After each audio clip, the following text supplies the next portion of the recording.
in the discourse nowadays, there's a lot of programmers that have been there before AI, and nowadays they're like, I'm not never gonna use AI. I will write everything by hand. And there are people that are saying, no, I'm only using AI. How do you implement LLMs both for learning and for working? How do you find the sweet spot in it? Yeah.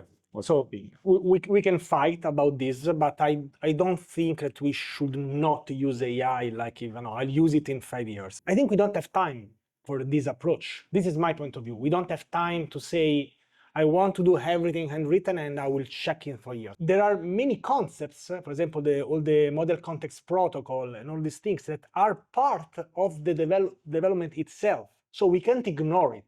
It's not just an IDE. It's not an IDE. I say, okay, I don't want to learn now VS Code or Sublime or Nano, whatever. It's a whole evolution of how the code is written, how we are creating the systems, how we are creating the tools. It's very dangerous to say I don't want to use it just because I'm scared. So we should embrace it as soon as possible, and understand which are the differences, which are your favorite ways to use that. And I think we can talk for hours just about open code, codex, Opus for the so we can make a whole session just on that. We should know at least which are the big companies, which models are about to be released, what's their point of view, if we like one more than another one, if you use Gemini, Grock, there are really too many, I think. And it's not just about programming, it's all about generating images, generating slides, getting ready for preparing for an exam,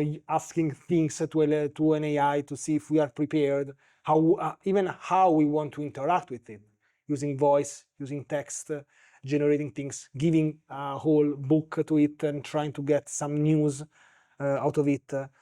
I think that students nowadays, they should use AI as soon as possible, but they should learn everywhere. So universities, book, AI. So it's not like an exclusion, or just decided to do something instead of something else. I've been advocating for being really an expert in a single specific field for since forever.